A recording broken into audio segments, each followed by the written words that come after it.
Hey, welcome to the Black Knight Nation podcast. I'm your host, Sal Interdonato. The Black Knight Nation podcast is brought to you by Higher Echelon. We appreciate Joe Ross and Higher Echelon sponsoring us for another year of these Army sports podcasts. And we're going to bring Joe Alberici in, the Army lacrosse coach.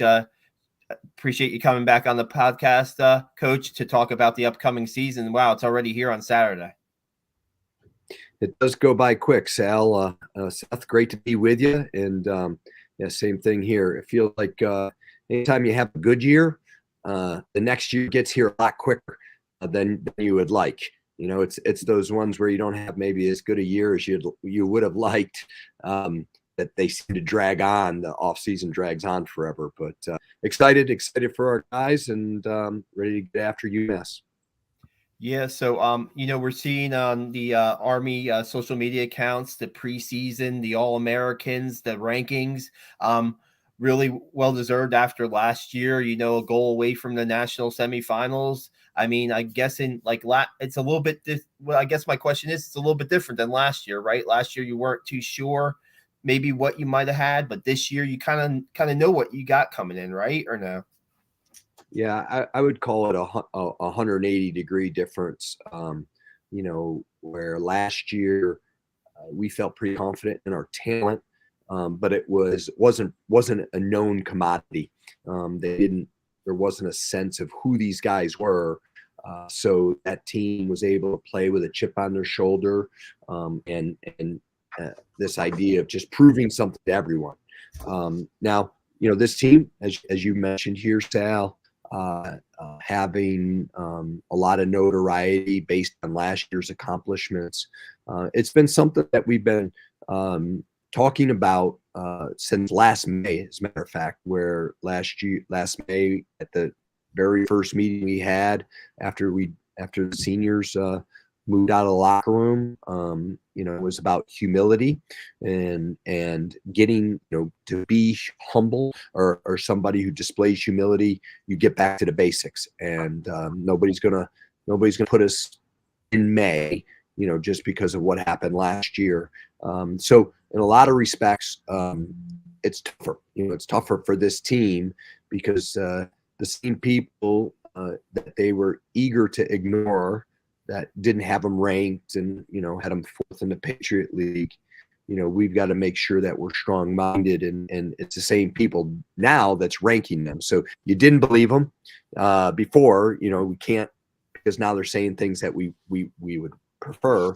Now all of a sudden we believe them. So it's been talked about quite a bit, you know, and it's at the front of everything that we're discussing. The need to be urgent, the need to take care of the now is you know, at the forefront of everything that we're doing. Coach, you know, you have a team coming back that I think you're only losing. I think you told me 6 goals from last year. Is that correct? I believe so. Yeah, something along those lines. You got a nice combination of seniors and sophomores, it seems, and I think Will Coletti is he a junior this year? Will? That's right. Yes. So you're a face-off guy. Talk about that. Talk about the individuals on this team. Who are your captains, actually? Let me ask that question first. Yeah, so Jake Morin is coming back as a repeat captain. AJ Pilot is the third junior captain in the 106-year history of Army lacrosse. Eamon Murphy, short stick DM, kind of a heart and soul guy for us. And then Ned Lynch. You know, Ned was a guy who filled in very well for Deacon Donaldson last year, and you know, it's just a great communicator and handles a lot of things off the field as well as on the field. Talk about your offensive situation. You have Reese back, you have Evan Pluckett, who's now a sophomore. We discussed him, you know, coming out of Georgia, and will be home for his first game against UMass on Saturday. And Paul Johnson, boy, you have a lot of guys coming back. Yeah. Talk about these guys maybe individually. What do you expect from them? Sure. So, you know, starting at that attack, Reese Burek, as you mentioned, Paul Johnson, who was injured late last year, Has been battling through some things in the preseason. But Gunnar Fellows, the freshman last year's 20 goal scorer, had a great year for us, really clutch player. Finn McCullough, another guy who had to fill in for Paul late last year, scored 2 big goals against Maryland, a goal against Penn State, and then Jackson Eicher. Jackson was in the preseason last year was our very best offensive player, and he tore his ACL before the first game, and so he's back. So between that, those 5 guys, maybe some running in and out of the midfield. They give us a nice nucleus at attack, with Reese being that leader for us. And then up in the midfield, we return, our first group intact, with Jake Warren and Evan Plunkett, as well as Bailey O'Connor, kind of the unsung hero of that group right there. And then Ryan Spacito, who played between the first and the second, probably will do some of the same again this year. Spo is kind of a duo guy for us. And then in addition, you'll see Alex Gikas is a really athletic guy for us. Ryan Salute, who ran on the first line last year before he tore his ACL in the 3rd game of the season. Dylan DiAugustino played some second line for us last year. He's in the mix. Cal Lambert played some second line for us. He's in the mix. Mike Tangretti, the goal against Maryland. He's also playing. So we've got some depth there. Finding the right combination is going to be critical for us, and I would expect that lineup to be pretty fluid throughout the year. That offensively, there's a lot of guys. There's some guys who've proven themselves, but I think where we're at our best is when we're sharing it, when we're changing sides offensively, when we don't get over caught up in what matchups are there. That's when we've been at our best. So we're still a work in progress, but we're getting there, making some small strides each and every day. Last year, the team was predicted 4th for the Patriot League. We talked a year ago right now about the team and how you didn't know what to expect. This year, I'm going to imagine everybody will be gunning in the Patriot League, definitely gunning for Army. I believe you're favored to win. Is that a difference now? The kids, like you said before, you had a chip on your shoulder. You wanted to prove something. This year, you're the top cat going into the season. What do you great think question, Seth. Yeah, so I mean, it's we certainly have felt it in their 2 scrimmages. I mean, Penn State and St. Joe's both played very hard against us, which we would expect. I've relied on this quote, shared it with our players, John Wooden quote, where publicity is like poison. It doesn't hurt you unless you swallow it. So it's out there. Like, what are we gonna do? Like, it's there, but it's up to us to if we're ingesting it and feeling like that's us, and because they say we're a top whatever team in the country, then we must be. That's where we're going to run into some harsh realities for sure. So, I think we got the makings, a good talented team. A team when they're at their best is unselfish and tough, communicating. But it's all small things that will differentiate, us. Will make the difference this season, because it's exactly what happened last year. It was little small plays that were making differences. Let's talk about the goalie situation. Knox Dent had a superb year last year. I believe he was all Patriot, right? Wasn't he all Patriot League? He was, and he was 2nd team All-American on top of that. So goalie of the year and 2nd team All-American. So, and he was a 1-year starter as a senior, 1-year starter. And this year you're going in with who is what have you decided about goalie? Yeah, right. So, we got a really good goalie room, and they're very good pushing each other. 2 of the guys that have come to the front, though, are Matt Chess and Sean Byrne. And, as we speak today, The decision hasn't been made as to who's starting in that first game. I feel very comfortable with both of them. I think both of those guys could take us to victory. They've been very close throughout in practices, scrimmages, all the statistical breakdowns we do of them in practice. They're similar. So Matt comes with a little more experience. If you recall, last year Knox was injured in the first Loyola game, and Matt came in, filled in for the last 20 minutes, shut him down. Had the starting nod against Bucknell, held him to 7 goals, and was a difference maker against Colgate in a 1-goal win. So it was a group. He performed very well. He's at a very high level now. Sean, sophomore, has played really good in the cage, and he throws a nice outlet pass, and I know our guys feel really comfortable in front of him too. So, we're going to give it another day here. Wednesday, we'll have our direction, but with the idea, Seth, that I think either one of them can help us be victorious. Okay. Any pleas? Any freshmen? I know you got a crowded team right there with a lot of talent. Any freshmen who you're looking at? You had Evan Plunkett come out last year and did a sensational job.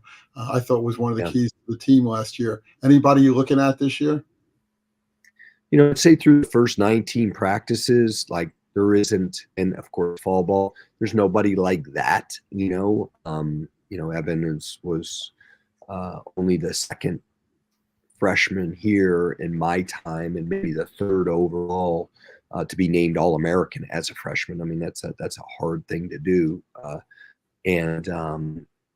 So there's nobody like that, but we've been really pleased with that freshman group. Drew Miller is a long stick midi, was the Suffolk County Player of the Year down on Long Island. That's a big deal down there, and he is learning schemes defensively, gives us a lot in transition, come back offensively. He's the guy that comes to mind. We're really high on face-off guy Rob Simone, from nearby Jersey here, and Rob was a little dinged up in the preseason, so we haven't seen him in a little bit, but he's getting ready to come back, and real quick hands, nice athlete in there. He's the second guy. Grant Masterson is a big, strong downhill midi.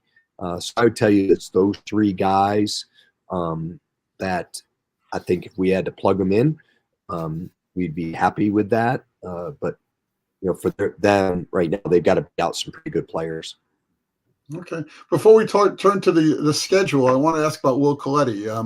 Had a very good year last year. I think I went to many games, and I thought he was the key. Got a lot of face-offs for Army, and sent the team into the right direction. He's a junior this year. I'm sure you're expecting. He's probably bigger. He's stronger. You must be expecting some big things from him.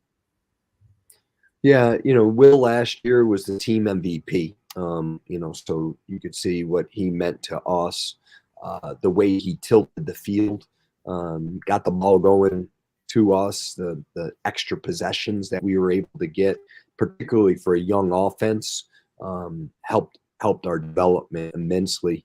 He was biggest in the big games. Again, an All-American. I think they only named five face-off guys as All-American. He was one of them.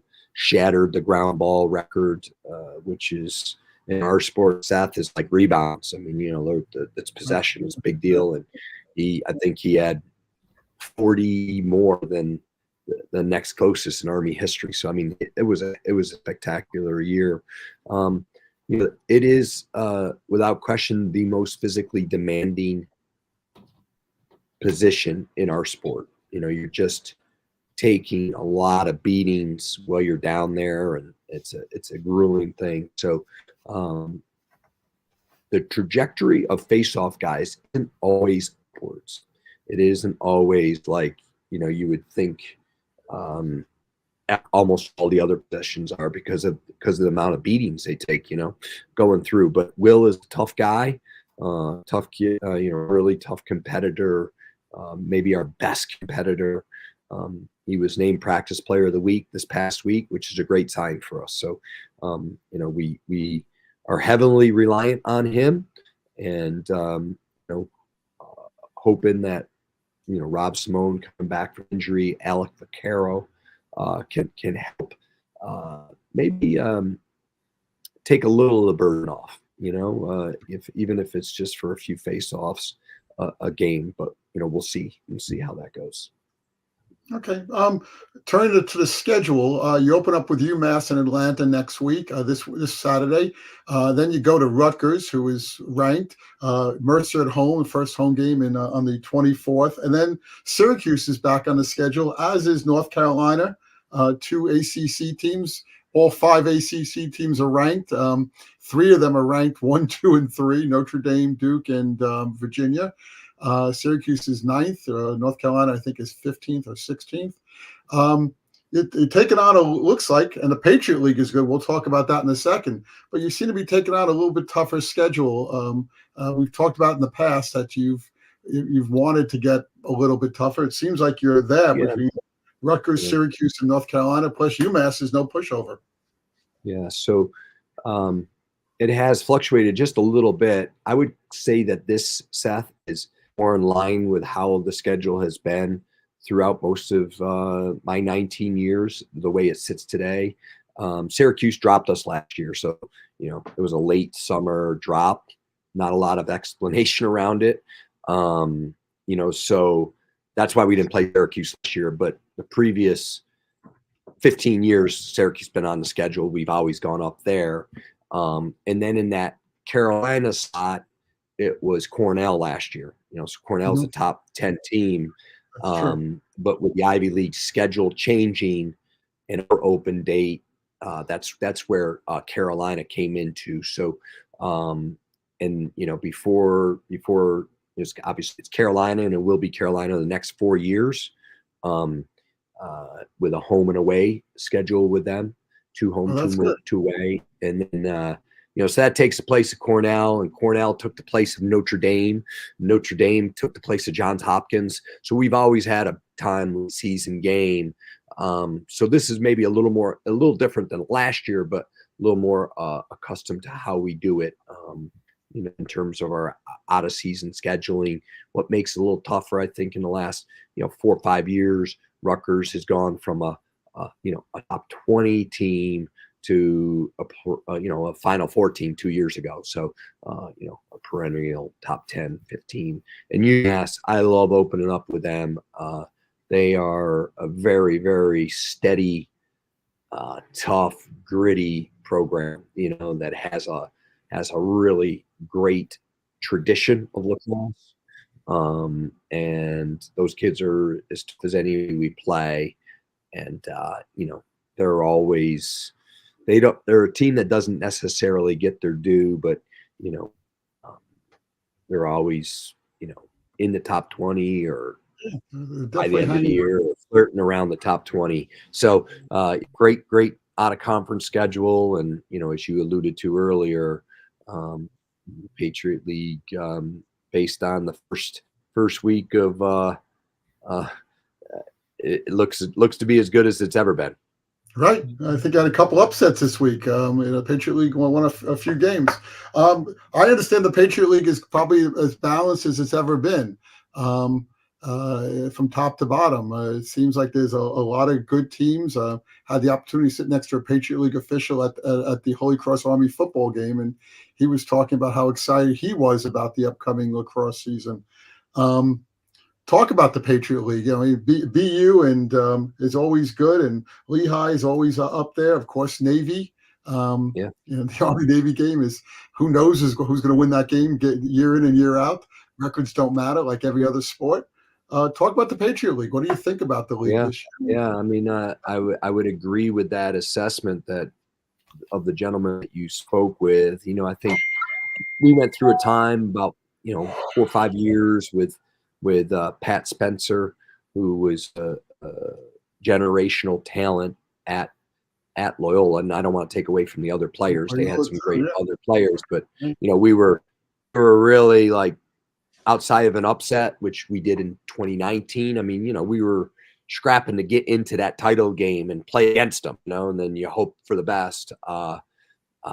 So, to as your conversation from the fall, it is much more balanced. We're not one in the preseason, but BU, who beat us last year, who returns everybody from the 2022 team. So the 2022 team that won the Patriot League championship, those kids were all freshmen and sophomores. They're all back. They've lost maybe 2 players from that in 2 years. So, with the guys who've had a 5th year and all of that, they got their team intact from a team that won the tournament. And I'm sure, a little sour taste last year, not in a repeat. They're going to be exceptional. You mentioned Loyola, who in the first game of the season, Georgetown, was number 12 in the country, has lived inside the top 10 the last 5 years, lived inside the top 5, and they beat them by 8 goals. I mean, they handled them. I watched that game. I was very impressed with Loyola, because I know the quality that Georgetown is. And then you have Lehigh, who opens up with Rutgers on the road, and that game was in doubt right to the end. They're going through a coaching change, but the gentleman who took over as an alum is a guy who's been in the program for 12 years. So, we would expect nothing but the same that we've always gotten from them, blue collar, hard nose.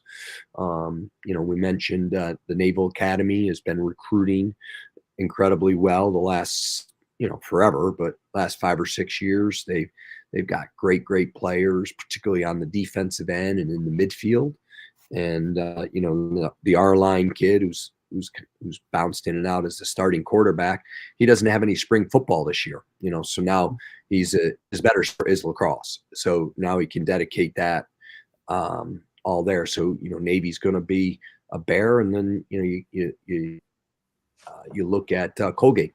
Colgate, I think it was picked, if I'm not mistaken, 8th in our league, and just the first game of the season, they beat the number 4 team in the country.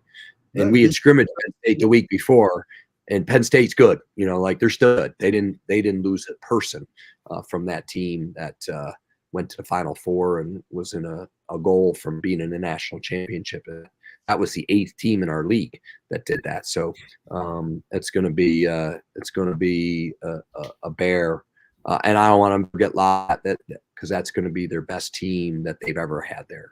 That's no doubt. That's where Lafayette. At Lafayette, yeah, the best team ever had. They have been they made it to the tournament last year, which was the first time in a number of years. And same idea. Everybody came back, and they've been recruiting. Pat Myers been doing a great job with those guys. So they have all of that right there, and Bucknell gives us 5th year, and Holy Cross has had some years where that's been a tough one too. So I just named every single team in the conference, and one of them that we're saying, okay, we're going to play through this, or if we had a healthy guy, save him for the next one. That won't be coming out. And I see most of it. I mean, they're all tough teams, but you got BU on the road, you got North Carolina on the road, of course, Syracuse and Rutgers on the road. Bucknell, Loyola on the road. You got a lot of tough games. Lafayette on the road. You get a lot of tough games, and a lot of tough games on the road. So four of our first, although it's a neutral site game, but 4 of our first 5 are away from home. So it's got to be a little tougher on the road, and so we'll find out right away. Teams over.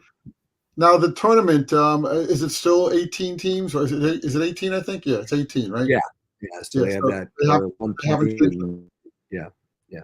haven't changed that at all, right? No, nothing's changed coming out of there. So we know, Seth. Like I feel like we always spend like the conversation is always around the non-conference games, and I get it. They catch a lot of attention, and Syracuse and Carolina and Rutgers and UMass, of course. But we know our road is through the Patriot League. That's the only way we can guarantee anything here. There's been several years where we've had a non-conference resume that should have gotten us in, and we didn't get in. And I mean, and these are in recent years. 2 years ago, right? 2 years ago. Yeah. Well, 2022, there was definitely an argument for us. 21, there was a big time argument for having beaten Syracuse. 20, obviously, wasn't part of it. 19, we were in, and then 2017 was probably the biggest one where we had beaten Syracuse, who was number 2 in the country, Notre Dame, who was number 4 in the country, and it had 3 other top 20 wins. So that's 5 top 20 wins. If you took that in basketball, that would be 5 quadrant 1 wins, and we still didn't get in.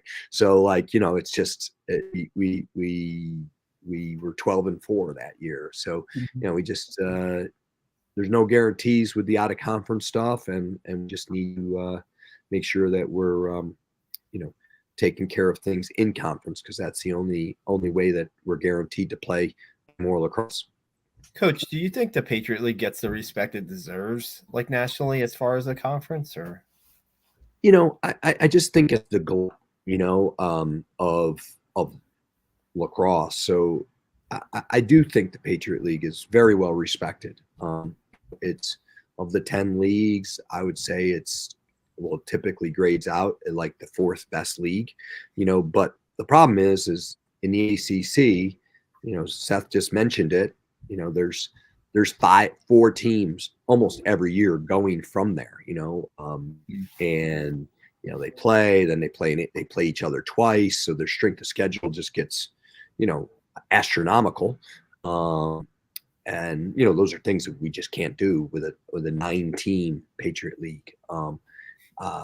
And then you get the Big Ten, and those teams have all been in a national championship, or a Final Four weekend. So they're looking at 2 or 3. In the Ivy League, and is a little different in our sport than almost any other, where national champion in 2018 was an Ivy League team. In 2019, an Ivy League team played for Cornell, has played for it the national championship several times in recent years.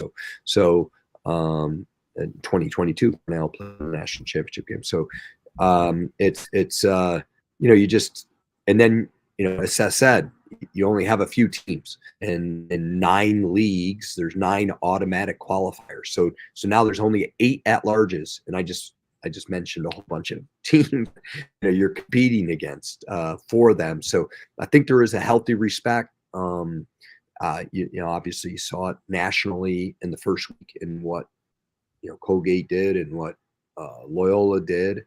I think last year, for me, going to the quarterfinals, 2021. Loyola in national quarterfinals, 2019, Loyola in the national semifinals. We've had multiple times where we have had at-large bids. It's just can't be a given. It isn't a given. So that's why we got to take it through the conference.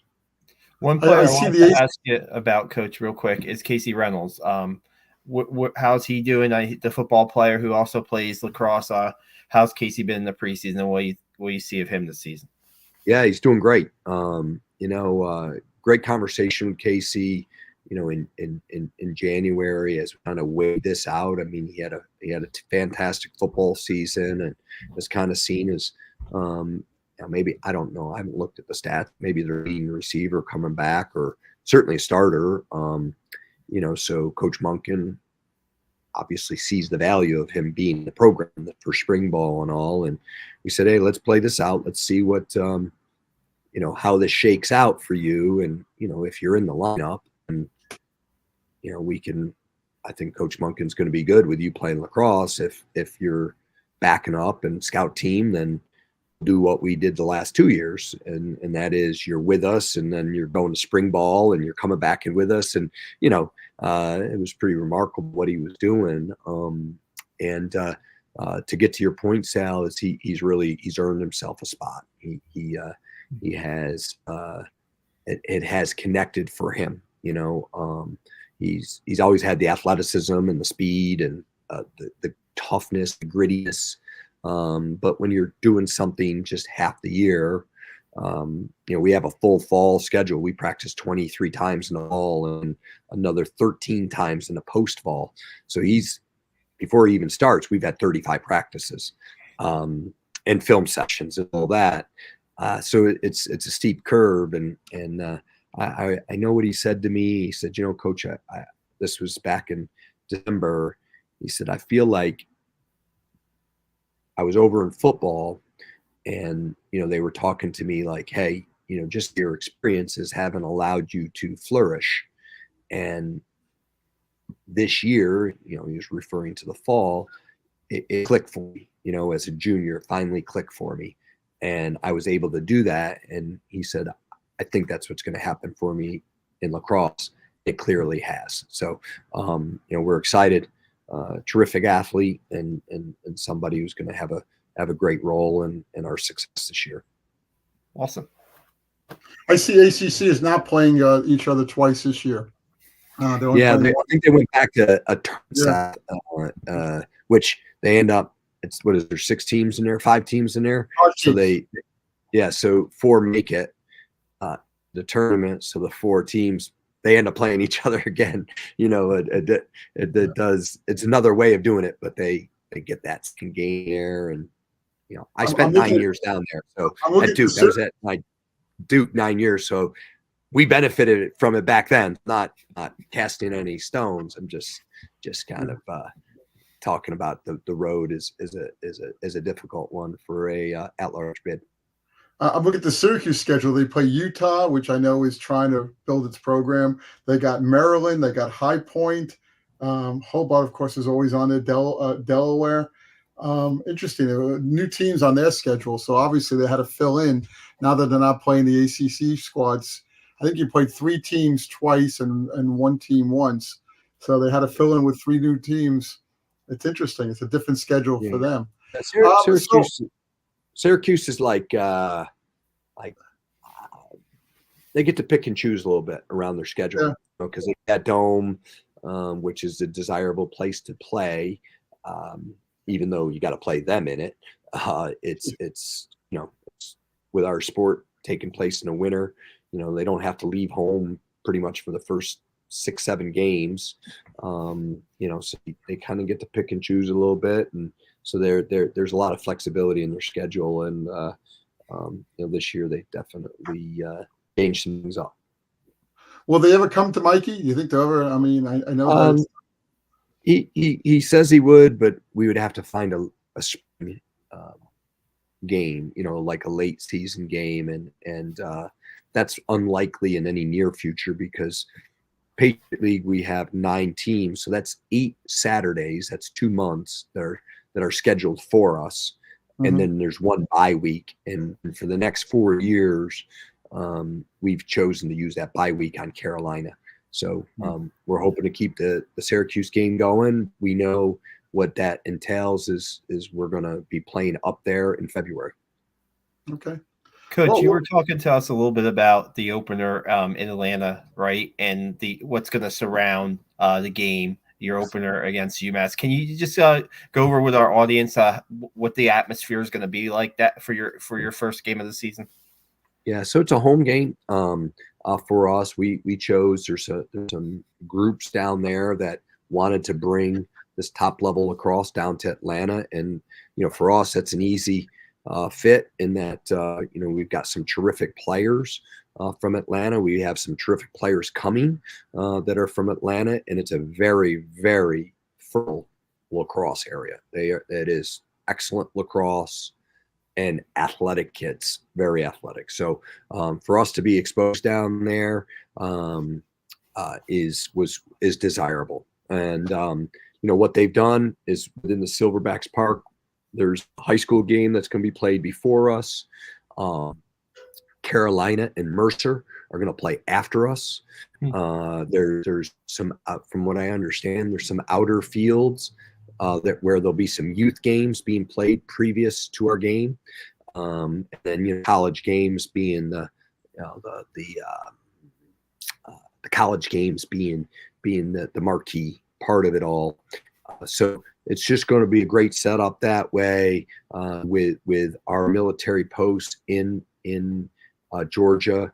We expect a huge military contingent. So there's been some folks, some alums, some high-ranking alums that have generated that around our servicemen coming up to the game, and I believe there's going to be a static display around the Army. Some Army recruiters will be up there. So it's going to be a great day for the Army. I think it's a great day for West Point to have that exposure down there. Certainly a great day for the Army lacrosse family, for our current players, but also our alums who are in the Southeast region that don't necessarily, it's then it's got to be, planned out months in advance to come see us play, because typically we're not going south of Baltimore. So, to be able to beat that yard and maybe someone, you're in Tennessee, you're a 5-hour drive, you're up in Charlotte or in the Carolinas, you're in a 4-hour drive, and obviously Georgia and North Florida. So you're South Carolina, you're just not that far away. So we've got response from our alums, and our goal will be to put together a game that is worthy of all these important people's eyes watching us. So lacrosse is really becoming a national game, huh? I mean, it used to be Maryland, upstate New York, Long Island with the hotbeds. Now you got, like you said, the Atlanta area. People are talking about the West Coast, even Texas. You're getting more and more programs playing lacrosse, high school programs. That's got to be good for you. No question. And that's good for West Point. West Point is a national institution, and we have. I believe, Seth, I'll have to double check it. I think there's almost 20 different states represented on our lacrosse team, where you are right on. You don't have to go too distant in lacrosse history, where, the team was made up of upstate, Long Island, and the Baltimore area, like that. That's what every team was made up of. Right. And that's not, you don't have to, certainly it was more like that in the 50s, but even, 25 years ago, you would see that, but now, kids from New Hampshire and guys from, up in the Northeast, of course, but Georgia, North Carolina, Florida, Texas, California, and Indiana, guys, Illinois, just it goes across the world. Ohio got some very good ones. So, it definitely is growing. The pool's bigger. The sport itself at the youth level is the fastest growing youth sport in America. So there continues to put out more and more great players. Do you expect more schools? I think you're up to 77 or 79 men's schools playing. You expect more? Are there any new ones this year? And do you expect more? Like the SEC, do you think they'll get into it? I would doubt it. Seth, I'm a little pessimistic around that, simply because of some of the Title IX implications. So, if you're starting a team that has 50 males on it, that often means you got to start 2 more women's sports. So, unfortunately, in college athletics, contraction seems to be more than addition. And I think where you'll see Division I grow is around those Division II programs making the leap. So our good friend Bob Beretta up at Lemoyne, that into Division I program, and they're playing a Division I schedule. So I think you might see at Queens College, a successful Division II program, moved to Division I last year. So, I think that's where you see it, as opposed to the big time schools. Even though again, you never know, but you hear that the financial backing is there to do it, but just how it would skew Title IX kind of becomes a major hurdle for to grow. So where college lacrosse is really growing and multiplying is in the Division III and Division II level, where it's more enrollment driven.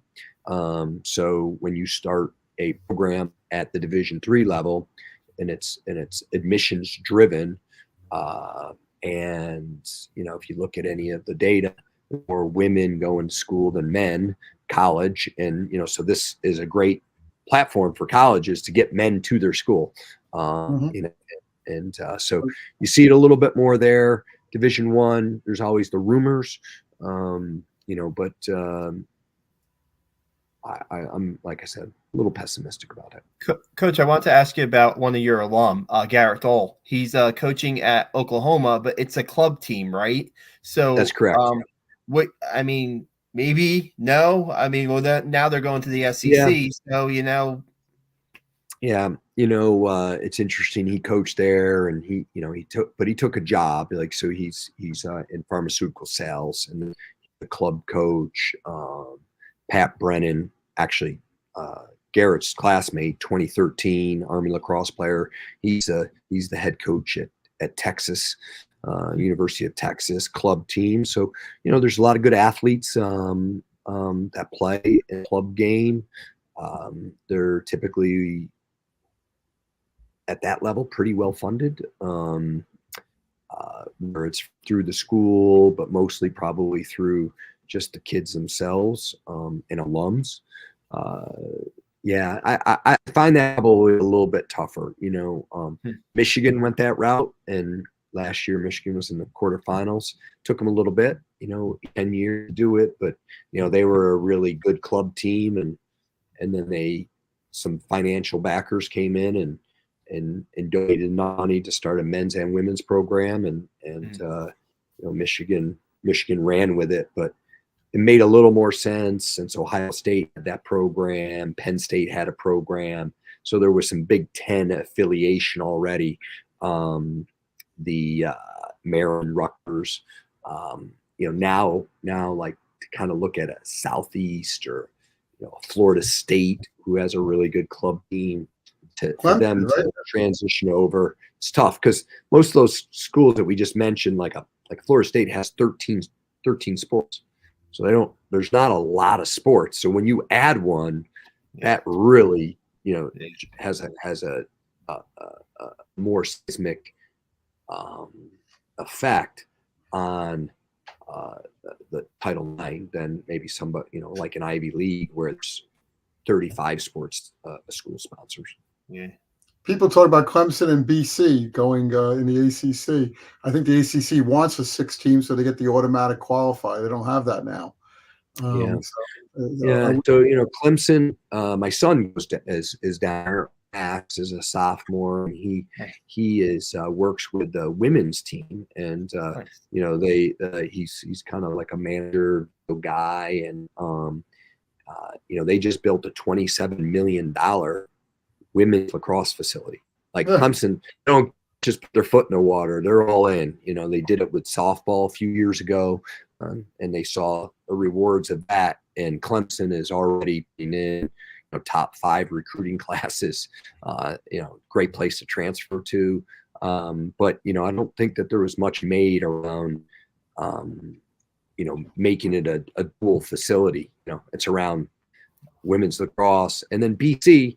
A little bit in the history. I mean, BC was they had a Division I program back all the way up into the late 90s, and but they never resourced it. But they still managed to be good because BC is a great school. But they never resourced it with coaching and facilities and things of that nature. So they dropped it. And I understand that there's a lot of money that at BC that is saying, hey, we want it back and willing to back it. But BC has not budged. I mean, because that rumor has been going on for 20 years, ever since they did drop it. So that's unfortunate because BC would be terrific program in a very short time for a lot of reasons. We know you're busy and you got to prepare for the game. My final question to you is, you got to be optimistic about the season, but as a coach, you're always cautious. You don't want to get the two big egos here going into a season, which looks to be a tough one with the schedule you have. Give us your summary of what you expect from this team as we enter the first game on Saturday.